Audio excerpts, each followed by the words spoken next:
I'm exhausted. I'm gonna make some coffee. Oh, very well. You explain this to me. This coffee, what is it used for? This is coffee. It's a drink. Everything is ready, my darling. Do not be afraid. Soon we'll be together again.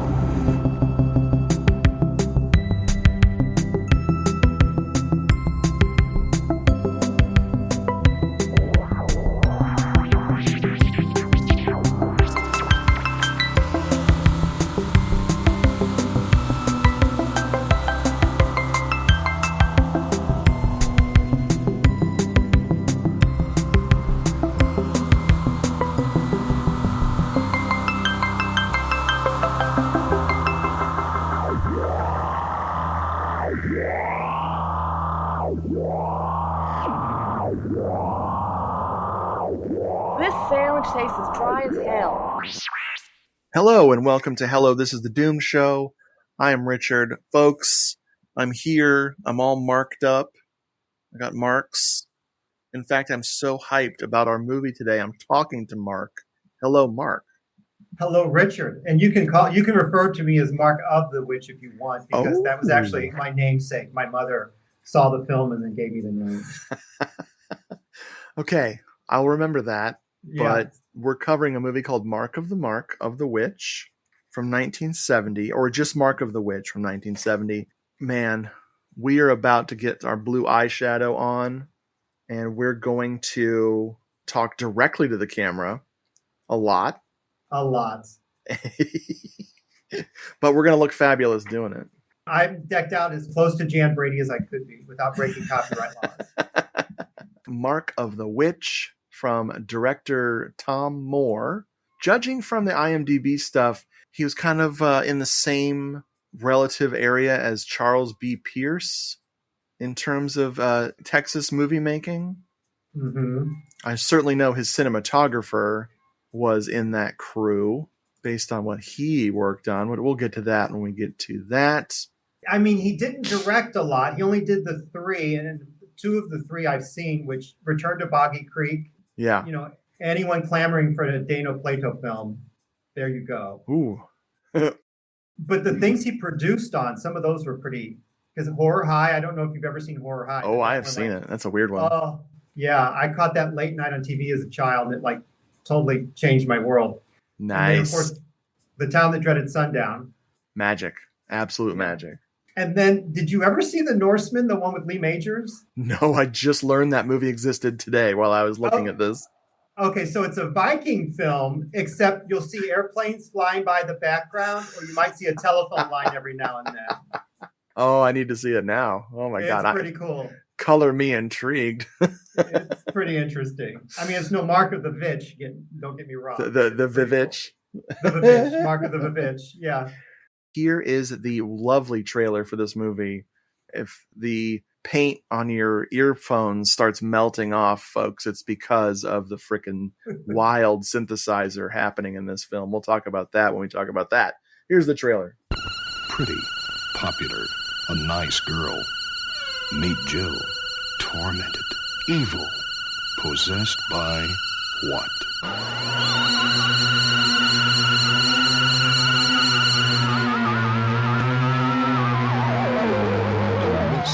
Mark of the Witch. From the farthest pit in hell, thou awaited long this hour. Source of mysteries, speak and tell. I have read. The thing that gets to me is that those that try to cast out witches suffer terribly themselves. You wouldn't believe that they're supposed to be the good guys.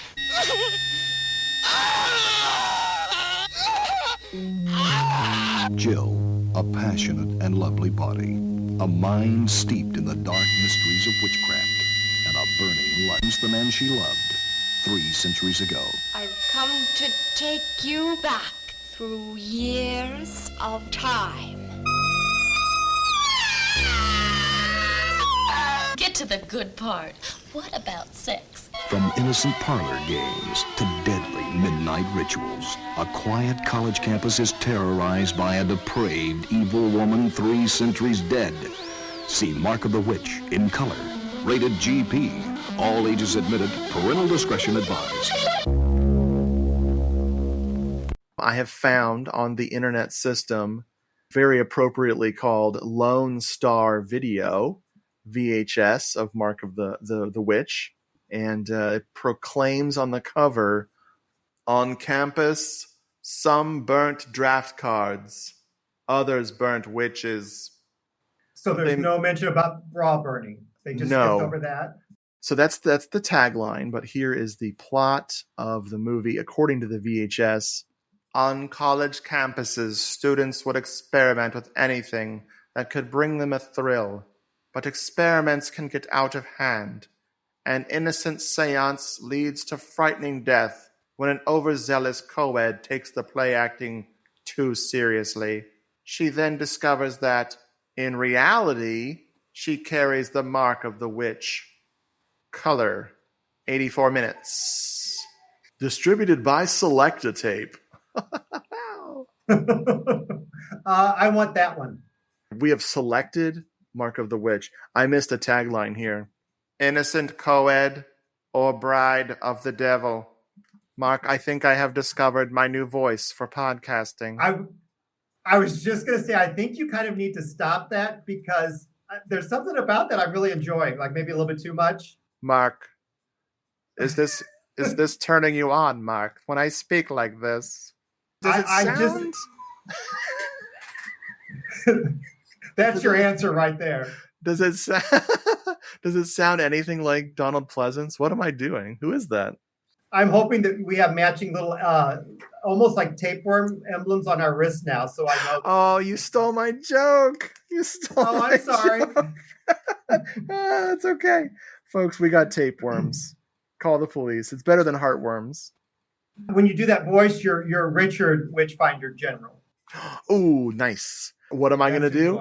I'm going to free them all. They're all ladies. Go, just go, and I'll just burn the male witches. How about that?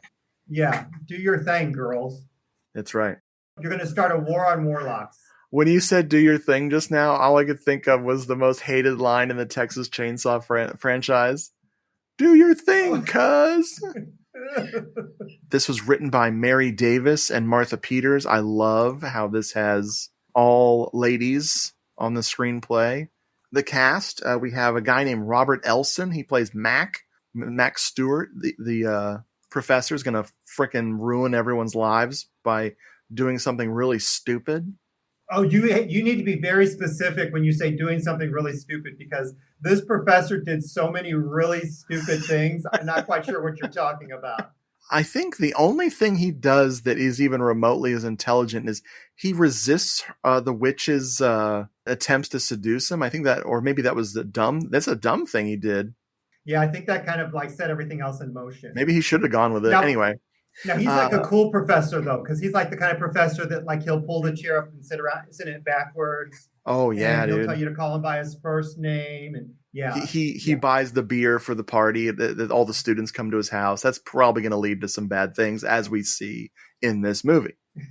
So co-ed in particular, our main gal is named Jill, and she is played by the woefully underused by the film industry, Anitra Walsh. Anitra Walsh is amazing in this frickin' movie. I am mad as hell that she only did 2 frickin' movies. She was in something called Dealing or the Berkeley to Boston 40 Brick Lost Bag Blues, which sounds like the worst hippy-dippy crap movie ever. But I do want the promotional baseball cap with all that on it. Yeah. The entire title. And all of the frickin' promotional materials looks like a bunch of long-haired hippies. But it's got frickin' John Lithgow in it. And Barbara Hershey. So she worked with John Lithgow. And wow. Barbara Hershey, before she was Barbara Hershey Seagull. Yeah. Unfortunately, Anitra Walsh passed away very young.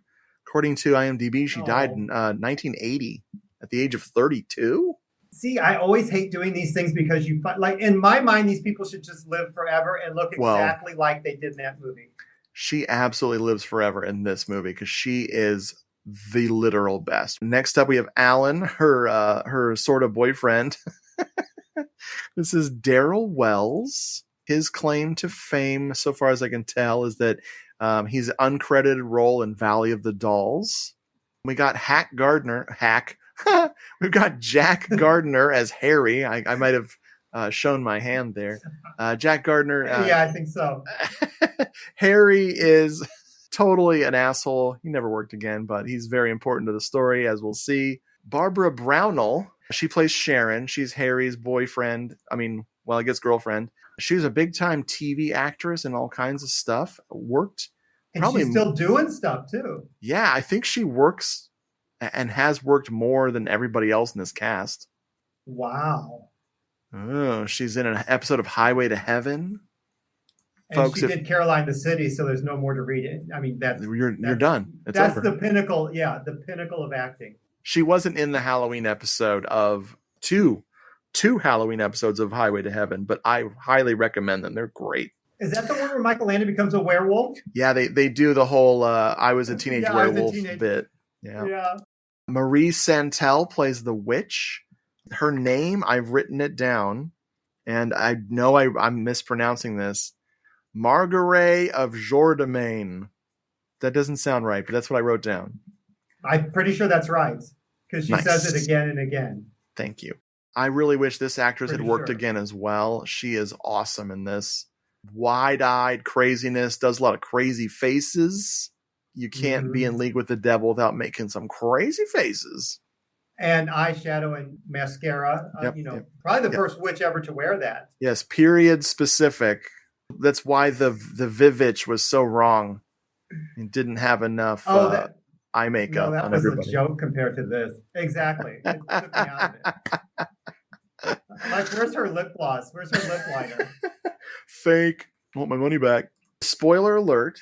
If you haven't seen Mark of the Witch, you must see this. This is showing my hand here, but I can't resist. You have to frickin' see Mark of the Witch.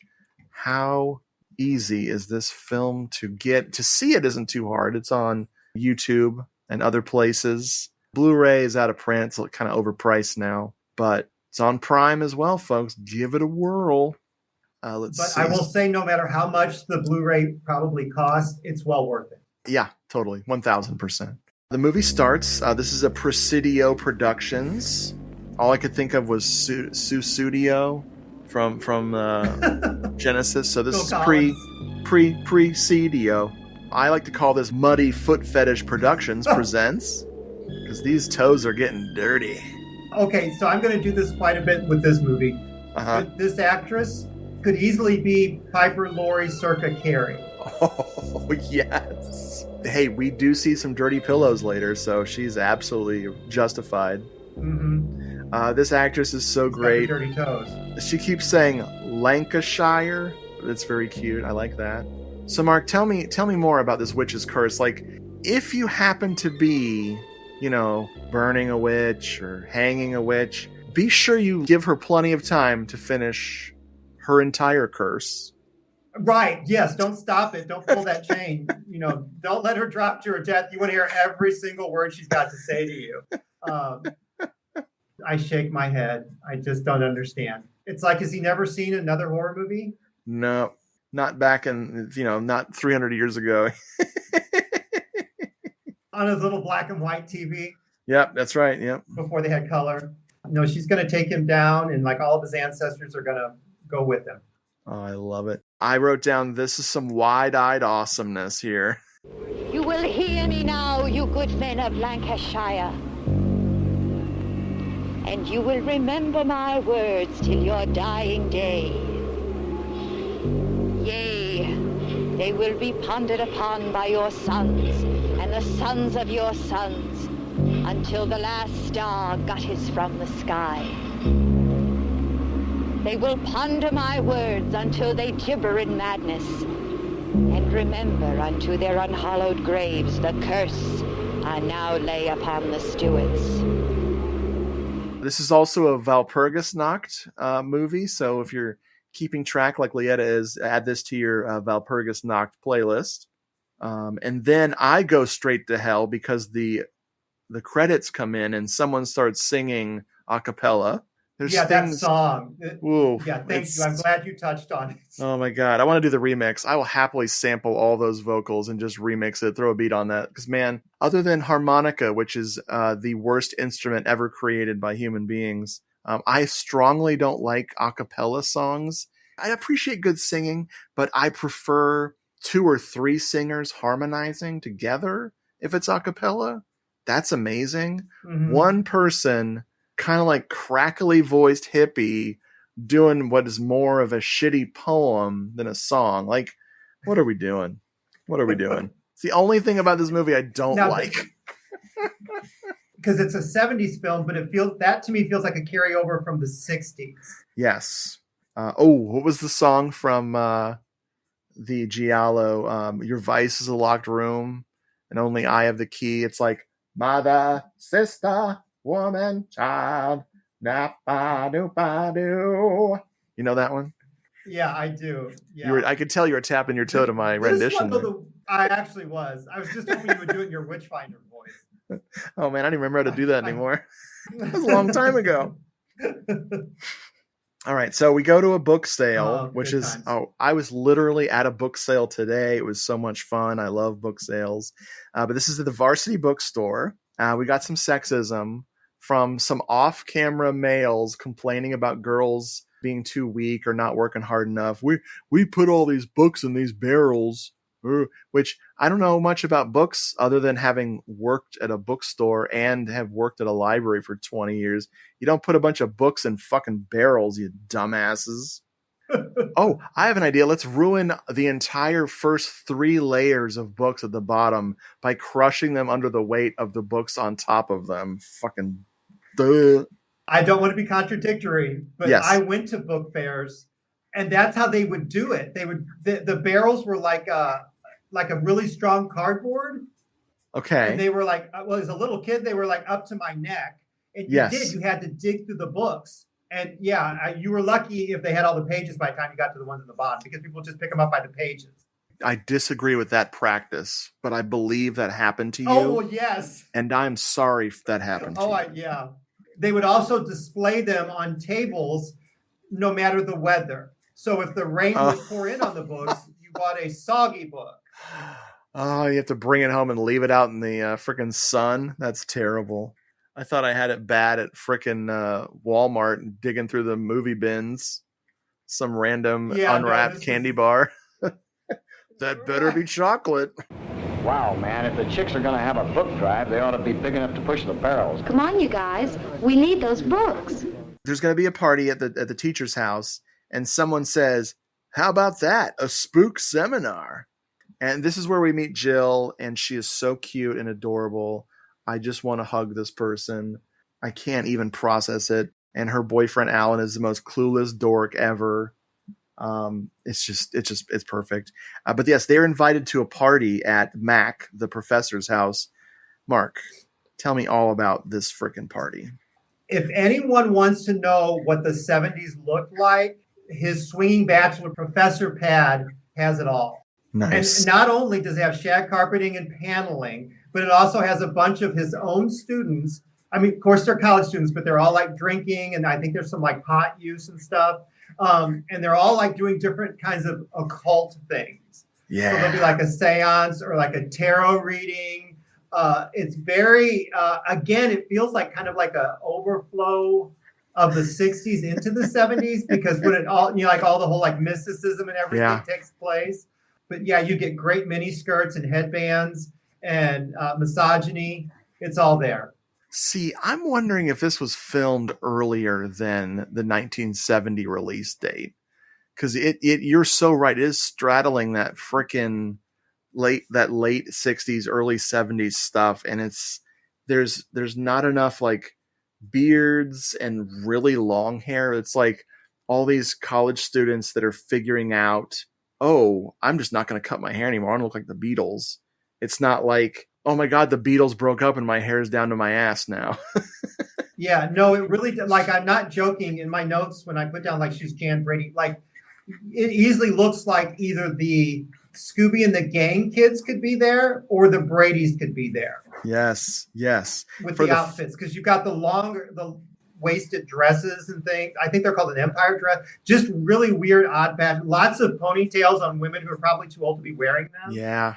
For the fashion alone, I recommend this film for the fashion alone. It is such a snapshot. It is so perfect. And Lietta noticed a hairstyle she'd never seen before where there's a girl with pigtails. What was it, Mary Ellen or whatever? Yeah. She's used her very long hair to create like a bubble effect on her head. And then out of nowhere, there's just two pigtails popping out on the side. She must have a massive amount of hair. It was a bump it. Like she had a bump it with pigtails. Yep. Wild. She was great. But she also had on those like, they call them mom jeans now, but like the waist was super high and it had like 3 buttons and it was like lime green and they were shorts that matched her. I think it was a vest. Mm-hmm. She could tell me my future any day of the week. Too cute. Too cute. So yeah, this is the kookiest happening party. This is way out, man. I also love how there's the, amongst all of this frickin' occult business, there's a sitar being played badly by somebody. Of course there is. Oh, and I also feel he wasn't invited. He just showed up with the sitar. Yep. They don't even know his name. Like no idea who this guy is. No. So it's really fun. Jill has found in all of the book sale books this thick magic book that is it's big red frickin' thing. And she's brought it to the party. She's very excited. My favorite is when she says rapid fire, and I'll play this clip of this audio because it's so adorable, talking about this book and trying to get all of her friends excited about it. But she says, well, it's a magic book. I mean, a book full of real magic with spells and curses and enchantments. Only they call it enchantments. Well, they spell it funny, like Chaucer. Well, it's even got recipes with spiders and toads and fat's blood. But it's all real. It's all written out in this spooky old script.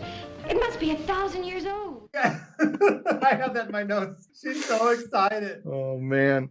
So they have a terrible idea of having a seance using the book. Mark, what happens? Well, okay, so during the seance, unbeknownst to everyone else there, but we can tell this because her voice inflection changes just a little bit. Yeah. But she actually summons the spirit, the ghost, the witch of the hanged woman. Marguerite of Jourdain. Thank you, because that was not on the tip of my tongue. I don't even know what it is. But I love how the actress does it because, she really does change. I mean, for this movie, but it's pretty impressive. I think, but no one else can see it. They just think she's getting a little too into it. Yeah. In my mind, if they couldn't have got her, they would have gotten Linda Blair. Yes, absolutely. And then her boyfriend, Alan, I really wanted him to be Ted Bissell from Batgirl. And I'm going way, way back, if you know what I'm talking about. Donald. Or like a young Kurt Russell from his Disney films would be Alan perfectly. He'd have to play real stupid, though, because this guy's a dope. Right. But yeah, I love this. Poor Alan. She gets possessed immediately, and she gets fascinated by our modern world. She first falls in love with a sliding glass door. What a miracle! And that's great. Yes, I love that so much. McIntyre has to walk her through this is a coffee pot, and this it's just it's the best. So yeah, so she meets the professor's dog, and she decides it annoys her because this dog does not like the witch. So she kills the dog off camera, and then she is being taken home by Alan, but just totally doesn't give a fuck. She does not want to deal. She doesn't even know to kiss him goodnight or anything. She's just like, bye. And Alan takes this very badly. I found this funny. So there's a big to-do later about her studying the layout of the campus. Yes. But somehow the same night after the party is cleared and Professor Mac has to go around spraying Febreze on everything because of the stinky partiers. Right. She just shows back up at his house to convince him yo, dude, not only am I the witch, you're the reincarnation of the guy who betrayed me and got me hung. And then they compare their ringworm scars, which you said tapeworm. But I said Yeah, ringworm. ringworm. Yeah, ringworm is more Love like it. it. Yeah, tapeworm scar would be really impressive though. But that's that's a bad tapeworm. That's why everyone's so skinny and they fit in their suits because they've all got tapeworms. Now, did you notice Jill's apartment number? 31. Ooh, happy Halloween, everybody. I thought that was pretty cool. Happy Rob Zombie, everybody. Yeah, happy. We were just talking about and then we just that. segue into a review of that now. We just totally give up on the Vivitch, Mark of the Vivitch. Yeah. When she reveals herself to him, she stays all night talking to him about this stuff and convinces him by, I don't know, making his fucking bird explode. Now, if you watch the trailer for this movie, they don't show as good of a cut. You see what looks like a firecracker going off and this poor bird jumping to get away from it. Like, what the fuck? And then later they show the bird dead, but I can't tell if they really killed the bird. They probably did. It's the only other thing. I don't think they did. I'm guessing they didn't. Especially not if you see the hilarity of just them torturing this poor bird with a firecracker. Guys, don't. At school, everyone who's all tight, we haven't even talked about Sharon and Harry yet. We'll get to them in a minute.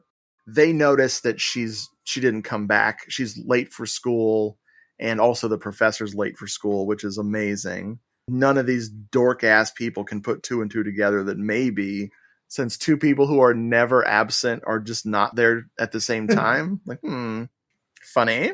But I'll be honest, as a college student, I wouldn't have gone there because just like that group, I was super stoked because after 10 minutes, you get to leave. Yes, that's true. They do that.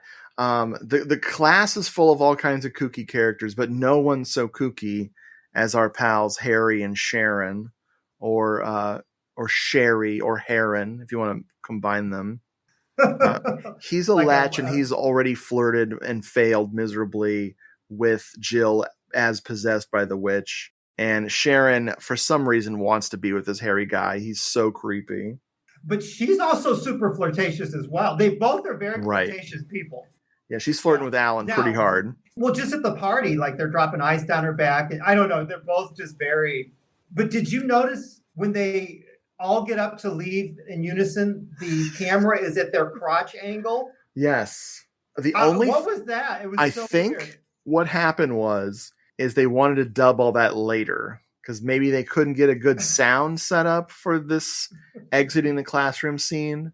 I don't know. If you want to see 70s crotch and all the polyester, it's right there on display. It's why birth rates were down. Right. What happens when Alan decides to go and check on the old professor? So he shows up and the professor, Mac, opens the door and there on the couch is Jill / the Vitch. Yep. And so so Alan starts to kind of clue in. Kind of, but we actually see his mental process. Like you can see the light bulb slowly, the dimmer going up really slow. Yes. The saddest little light bulb. They're trying to explain to him, and he's not quite buying it. And actually, this is where the parakeet explains. Oh, okay, I mixed it up. She's on the couch. She's on the couch, and all of a sudden the bird goes, and then he's like, "Oh, she really is a witch." My favorite thing is I think the kicker was when he saw that she was still wearing the same clothes from the night before. But the one button on her little jacket was open. So as a witch, you get cleavage. Yeah. When she's Jill, you don't get cleavage. You're innocent. Yeah. You're innocent, Jill. Yes. Yeah. But that button came undone and we got cleavage. She needs these two to help her do some magical shit, and she will leave. That's what she's telling them. She's a fucking liar, asshole. But that's what she's saying. And Mac explains his dumbass reverse psychology dumb shit he did to get Jill to find the book is so you're a dick, stupid. Sir. Oh my God, it's so stupid. Stupid. So he, through the power of suggestion, he did a psychological experiment so she would find the book because he wanted to prove that all this witchy stuff is total hokum. And he did it the dumbest way possible. It was real how'd dumb. That work out for you, sir? Yeah. So he actually put on top of the barrel of books. Yep. Oh my God, it was so bad. Now, really quick, did you notice Alan's plaid pants in this scene? No, I did They're not. the biggest plaid ever. Okay, you need to go back and I look at will. that. But You know I will. yeah. She gets gets to go back to the Grove and do her little like witch party that she has by the fire. Yes. So the Grove is where all the kids and the shortest miniskirt ever. Oh my god. Yeah. So yeah, the Grove is where all the kids go to make out apparently. And she heads out there to conjure up and take a bunch of demons as lovers. Of course, these demons are not ever seen. This is all her acting. Dagon, my prince, come forth. I long to see you again. Belphegor and Caladeth, lend your presence to our circle here. Asmodeus, Alcanex. Our pal Jill is completely transformed into the miniskirt clad hussy of Satan. I wrote in my notes that she gives good conjure. Because, man, she does, doesn't she? Oh my god, she is going for it, folks. Like, this performance is so awesome. She's really, really gets into it. There's totally gratuitous nudity that's so funny because she's wearing revealing clothing, but then they were like, yo, we got to see the boobies. And so she does the blouse ripping thing, which, yes, it's wonderful, hooray, but it just did not need it because she's so hot just in the way she's like grinding her hips for Satan. I didn't need the boobs at all. Yeah, and my note, I just have like the director off to the side. He's like, oh, wait a minute, we need boobs. Yes. Because it's like not even at the beginning, it's like towards the very end, like you said, like an afterthought. Yep. You know, bless her heart for putting up with the bullshit and going for it. I love it. It's just a great freaking moment. So Alan and Mac are so lackadaisical in the way they're handling this whole witch thing. Yes. They're like at a bar talking about and everything. But yeah, then he shows up at her apartment. But for all intents and purposes, I thought she was playing the Atari when he arrived with the noises going on. Oh my God. The soundtrack. So yeah, folks, synthesizer enthusiasts, this is a very key moment here for the soundtrack of this movie. It is clearly a synthesizer, probably an early Moog or maybe a Buchla, where the person is like so happy to get sound out of it because they are so complex that whatever sounds they got, they used. And one of them literally, as Mark said, sounds like video game sounds or like an early like cell phone alarm, like really obnoxious. There's some cool like low drones for like atmosphere later, but a lot of this soundtrack when it's being witchy is just like irritating, harsh, high-pitched squeals and shit. Oh man, I love this. You are selling this, Richard. Yeah, dude, I love synthesizers. You know this. Yeah.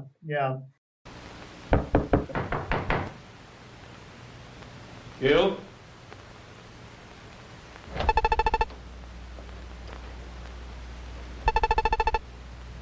Jill?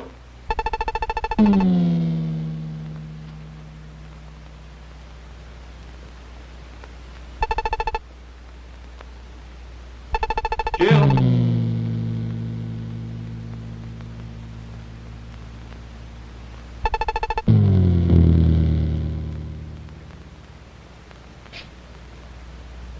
Back in time. Jill? I had expected you before now. She talks about her first demon lover, which I thought for sure was going to be Scott Valentine, but she didn't mention him. I find it funny that he resists her. Like I said earlier, I think he should just gone for it. Especially with the way this movie ends, I think he should have just, you know what? I'm a cool teacher. Every one of my students wants to hook up with me. Yeah, this is probably the one and only female student he has not done something with. I mean, no. Would you not agree? I mean, he seems like such a sweet. Like I said, it's a slippery slope, man. As soon as you start having the frickin' you're buying the beer at the parties, it's just a matter of time before, you know, some stupid shit gets stupid. But luckily, yes, he was able to withstand the power of her leopard print. Barely. The whole way that they edited Mac and Alan plotting against her in the bar, where they're talking to us, the viewer, is so cute. That's just full on close up, as close as you can get without being up someone's pores. They're just directly looking at each other. They're gazing into each other's eyes. It's amazing. Okay, so not plot or pacing or anything, but the way it looks to me, it feels like an old soap opera. Yeah. Like the camera angles and stuff. And like it's just like, I don't know. It was very weird. There's some uncredited TV work from the director here. Some local TV work. Next up, she goes and at the bookstore, at the varsity bookstore, she seduces, or she suddenly acts like she's going to seduce good old Harry, who's dumb as a bag of rocks, and has been trying to get in her pants this whole time anyway. She's like, take me to the Grove tonight, or better yet, I'll meet you there at midnight. What happens to good old Harry? So she puts him under her spell and smears like red paint, I guess, all over him from like a finger painting gone bad. Yeah. But he meets his doom there at her hands in the Grove. Which I want to know, though, once Harry's dead, who did he leave his Snoopy book collection to? Oh, my God. Because I want it. Sharon really desperately wanted them. Oh, my God. So cute. She has great expectations for what she needs from a relationship is very admirable. She uses this flask that's supposed to be booze, but it's a little formula that she's cooked up to put the whammy on Harry. Yeah, I love that. While she's got him under her spell, she makes him sell his soul to Satan, which I have found very funny, where in all like the exorcism movies, where the devil's using these innocents to say all these horrific things to like make, the people who witness it feel bad. Like, it's useless. Like, this isn't an innocent person corrupted in a real way. This is just a puppet kind of a way. So she's making Harry do something totally stupid. Like, yes, him falling in with this witch is bad, and then her making him say these things is bad, but I don't think it's going to stick in court, like in hell court. Hell court. So you're eventually going to get to the big special effect that they were able to afford, the fire that she starts at his crotch. Oh, please talk about it. It's like it's like almost the same effects as the parakeet explosion. It's just the tiniest fire. Like, if that was like Satan trying to impress someone, like Harry would just pee it out. But the good thing about Harry is he always underestimates the power of a woman. That's how he ended up in this predicament, because he was just there to get some. So yes, he's dead now. They find his body and they decide not to call the cops because what would we do? Turn Jill in? She doesn't know what she's doing. I would run with that, Richard. Like, if I had that, I would run with it. I wouldn't return library books. It would, every Wednesday would be Pantsless Wednesday. Yep. I would just run with it, Richard. Fuck it. Sharon may not be the brightest, but she figures that something is up, that Jill has decided to steal her man. So Sharon confronts Jill, and the saddest shit ever. It's so sad. She decides to treat Sharon the same way by slipping her the witchy Mickey. Mark, what happens here? Well, okay, and also, like, on top of that, though, the way they were acting. Okay, so Sharon already knows that Harry's dead. Yes, they found the body. Yeah, but some of the conversation, because like Jill's telling her, she's like, "Oh no, we didn't go out there to do anything in the Grove in the dark by ourselves. He just wanted to talk about how he should propose to you." Oh my And Lord. Sharon's like, "Really?" And I'm like, "That headband's too tight." Because it's like affecting her mind. My God. It's the lead in her hair. They're using some kind of like carcinogenic thing that's eating away at her brain. Yeah, something. But like and then this is like making her feel better. But I'm like, he's still dead. Yes. Like, whether or not he was going to marry you, that's off the table because he's dead. It's kind of the best of both worlds, though, because he's going to be a terrible fucking husband. Well, I don't think she'd be that great of a wife either. You know what? They were the originators of the Key Party. How dare you? Don't ever speak ill of Sharon again. Oh, and my then God. My last recast, I definitely want Tara Reid as Sharon. I want that world to exist. You and Tara Reid, oh my God. I so want Tara Reid to be that headband girl. Dude, she's yours. You go for it. Man. I love it. Oh, man. Yeah, but I love how she's making everyone drinks, too. Like, never accept a drink from Jill. No, You're not gonna see the next day. you're not gonna make it. Wow, Jill is making Sharon go through the same spiel and then killing Sharon out in the grove. Submit myself to him in body and soul. Submit myself to him in body and soul. Forever into eternity. Forever into eternity. Alan and Mac are still, they're pulling an all-nighter, trying to read every single witchcraft book to get their plan, to finally get their shit together and stop this crap. But not too quick. No, not quick enough. You don't enough. want to rush about it. No, there's like that one scene in his apartment in Mac's place. I thought they were actually at an Italian restaurant because like they had the tablecloth and everything. I'm like, they're actually eating in an Italian restaurant and just perusing over books on how to stop this witch from killing more and more people. Oh my god. It's so funny. I love it. So yes, Mac falls asleep at his desk, and he's now, by falling asleep, he's letting his reincarnational knowledge come through, and he's writing the spell and how to maybe defeat Jill. And Alan's like, dude, you're like writing in your sleep, dude. And then Mac's like, this isn't time for silliness. And I'm like, why would he make this up? Now that you've seen your parakeet explode, silliness is gone a long time ago. Right. Why, after all this, why would you writing in your sleep be the one thing that you're like, I can't swallow that? Like, really? That's what you're going to hang your hat on? That one right there is too unplausible. Oh my God, it's awesome. So funny. So I want to point out there's a monotone newsman. So at where Sharon's body is out in the grove, I was very, very confused, like totally baffled by there's this monotone drone of a guy talking. And I have no idea what's going on because you can't see who's talking. It's going on and on. And it just turns out to be the news guy about to give his report to the news. But he's like getting all the facts of the case squared away first. Is very strange. So that to me felt very much like The Town That Dreaded Sundown. Totally. That part right there. Yeah. Now, did you know that this is the actual movie that started the Satanic Panic? What? Can all be? No, I'm lying. I don't see why. This was in circulation for a long time. I found on IMDb there were theatrical listings for this in 1982. Wow, that's amazing. Can you imagine how pissed off people in 1982 would be at this movie? Like, not me.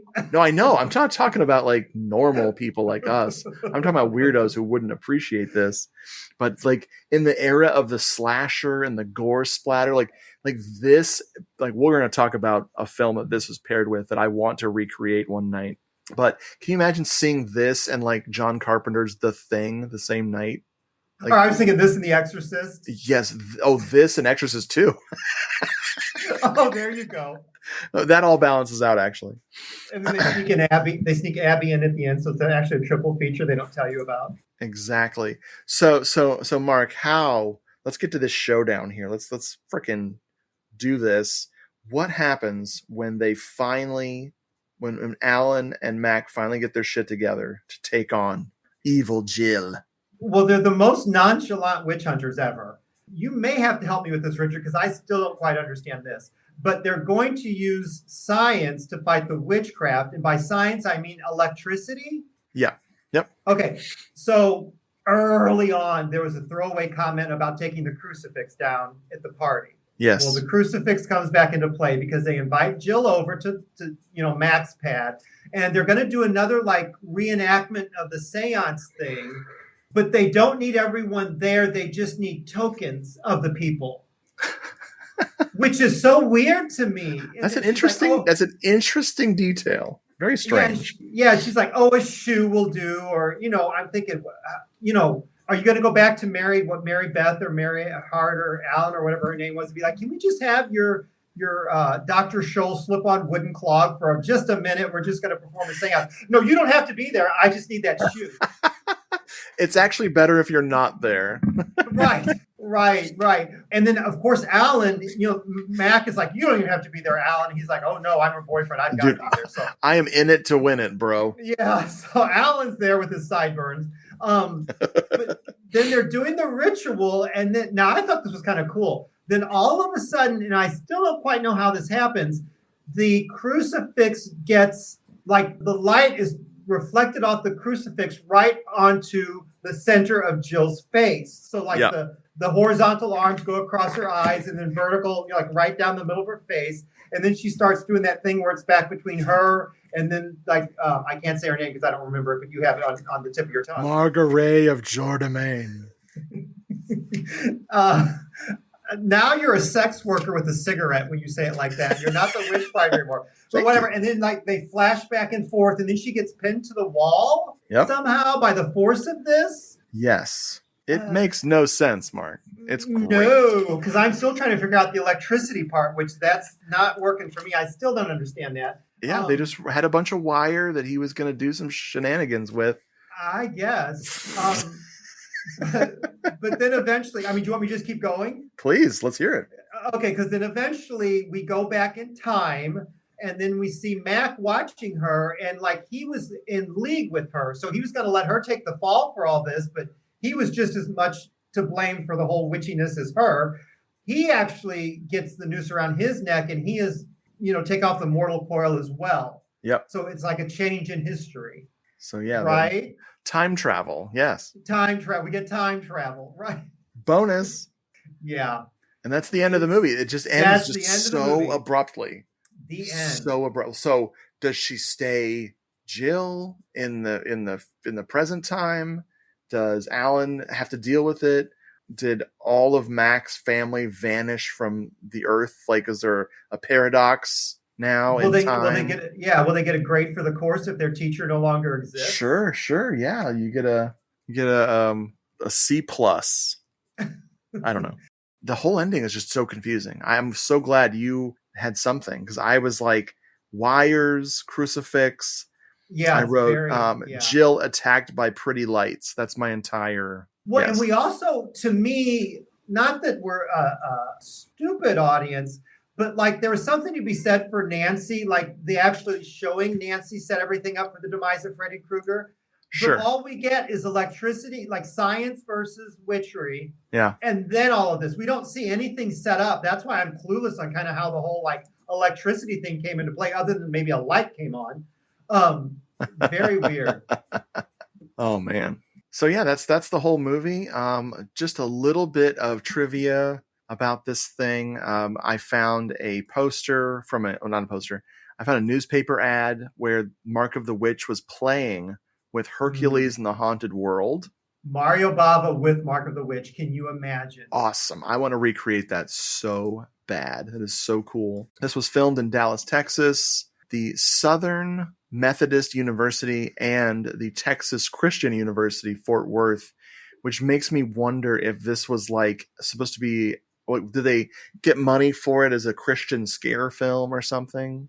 Or did they even know what they were doing? Like afterwards, they see this and be like, oh, holy cow. Yeah, we do not tell people you filmed this here. The release dates are interesting.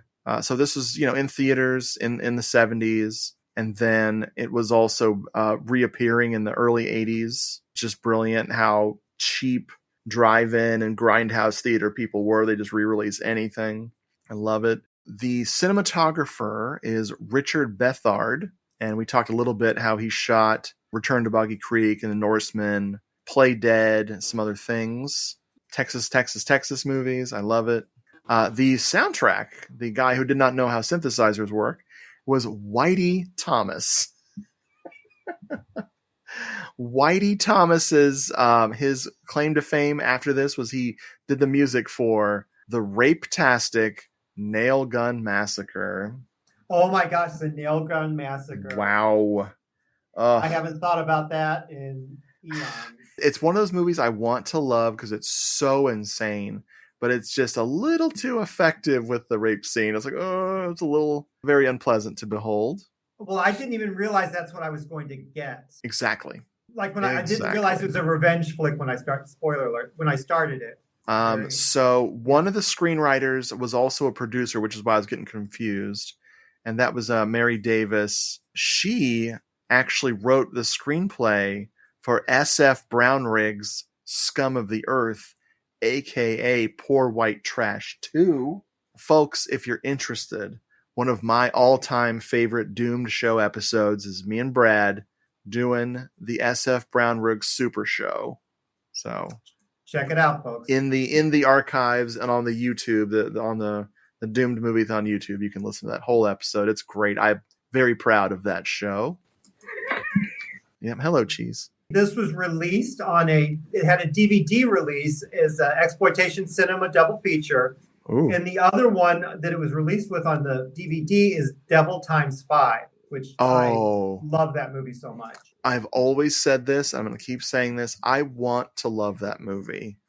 But if we could release the non-slow-mo version and take about 12 minutes off that movie, because I've always been frustrated by that freaking slow-mo. They overuse it in that movie. And it's like, oh, we're doing this again. No. It's so weird. And Leif Garrett. I mean, how many besides Cheerleader Camp? How many Leif Garrett oh my God, horror films do we get? Well, I love me some freaking Cheerleader Camp. What a masterpiece. That needs to see Blu-ray. No joke, man. My DVD is actually very valuable. So, Richard, I found a DVD. I ordered it from Amazon. Mm-hmm. Waited an extra long time for it to arrive, and the thing skipped. What? Yep. I'm sorry. That sucks. Yeah, so I had to send it back. I was so sad. Damn. Yep, that was your only chance, too.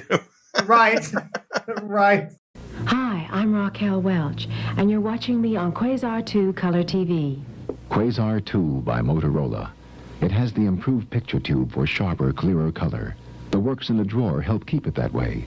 And Motorola's suggested list price, optional with dealer, is the lowest price ever for their works in a drawer color TV. Quasar 2 in consoles and compacts. I hope you'll watch my April special with Bob Hope and Tom Jones, co-sponsored by Motorola.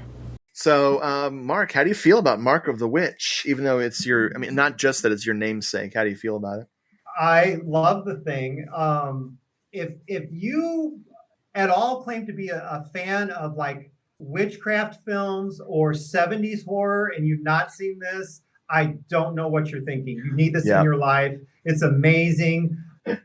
I do feel sorry for people who can't appreciate older films. Yeah. It's not like this fast moving thing whatsoever, but you get so much more by just taking the time to watch this. If you're unfamiliar with the 70s, this is a crash course in 70s fashion. Kind of 70s films in a lot of ways, because even the ending to me was very 70s. Sure. This is something to behold.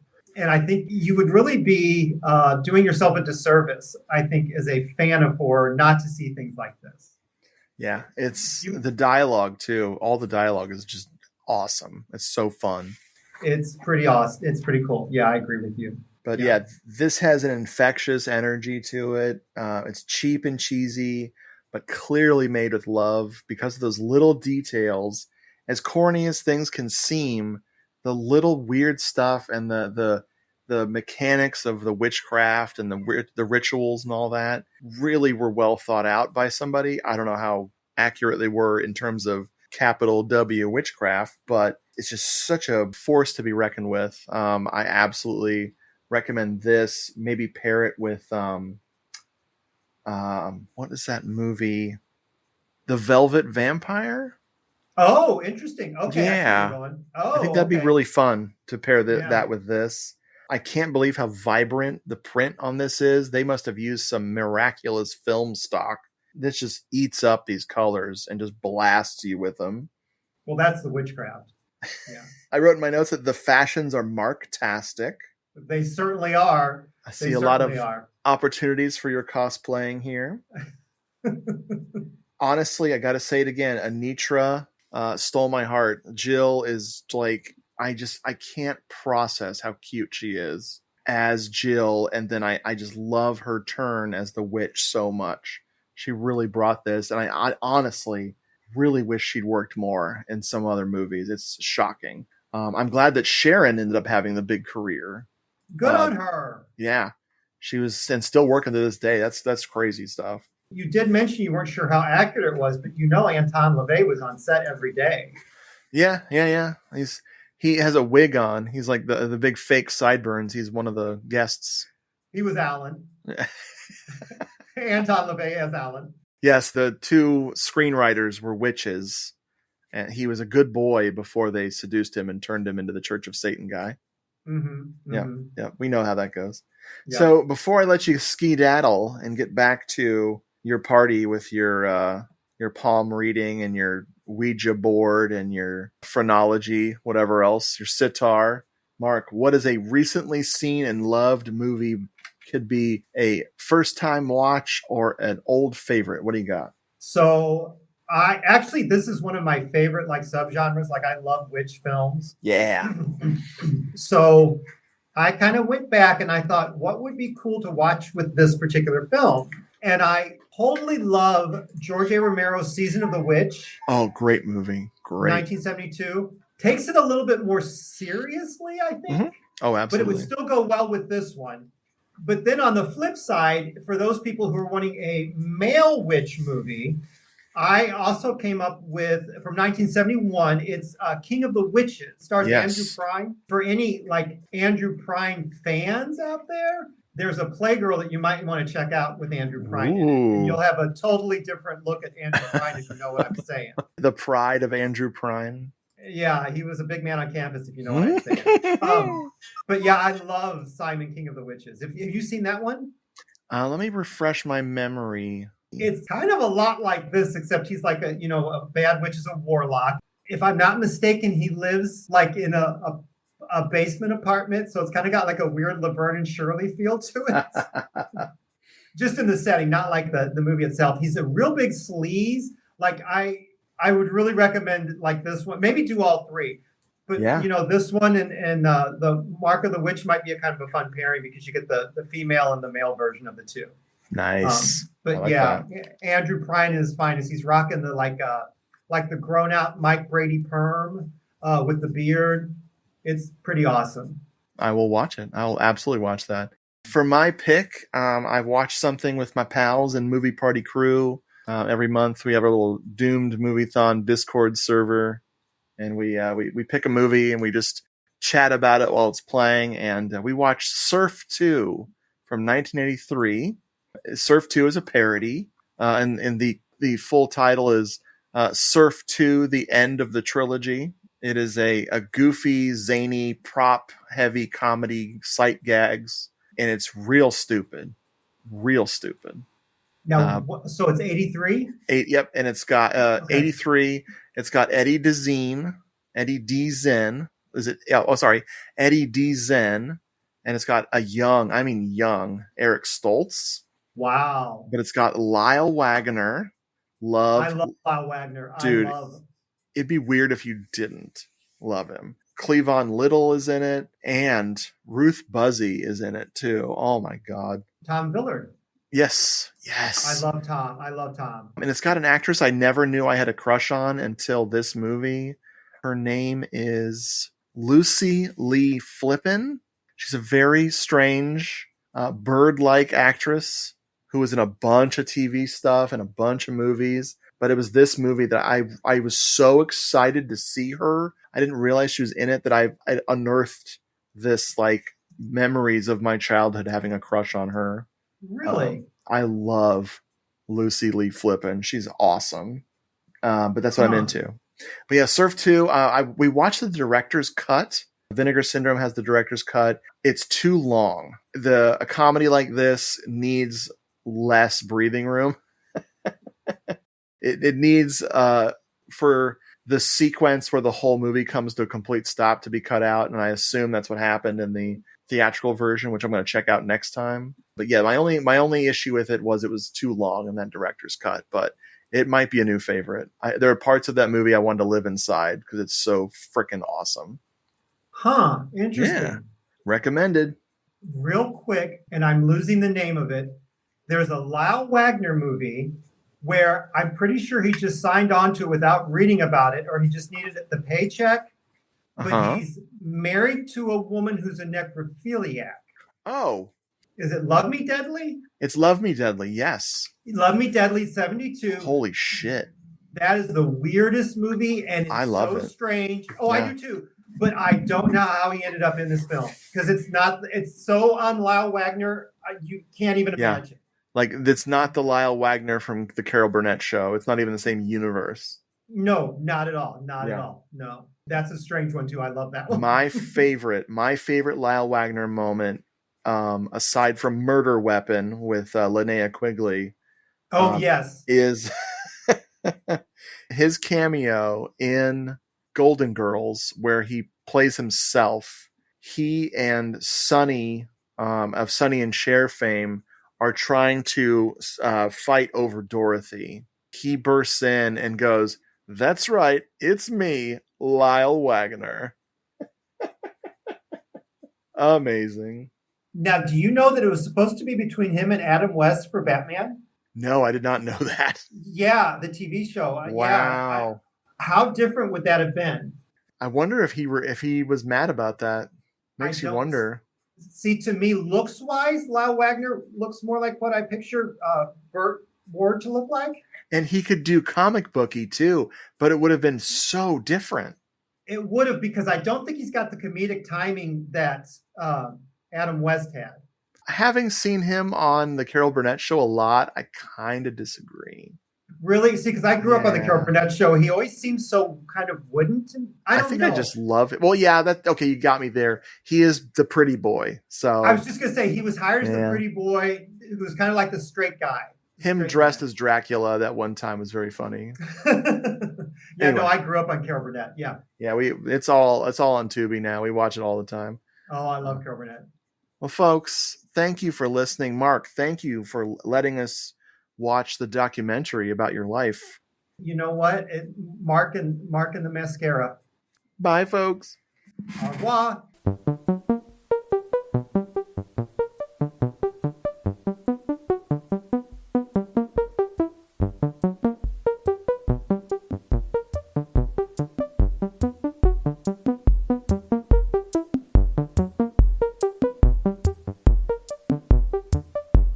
Folks, thanks so much for listening to this episode.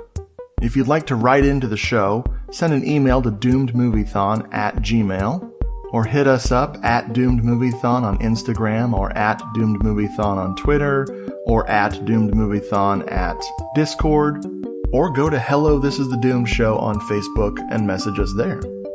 If you want more Hello This Is the Doomed Show, go to doomedmoviethon.com and click the podcast button for the archive, or go to YouTube and look up Doomed Moviethon and you'll find the classic episodes of Hello, This Is the Doomed Show. And if that's still not enough, I have written some books, about my love of movies over on Amazon.com.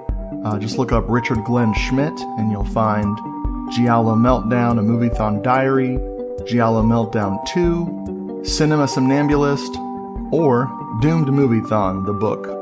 Hello, This Is the Doomed Show is a proud member of the Legion Podcast Network. Go to legionpodcast.com and check out the other great shows over there.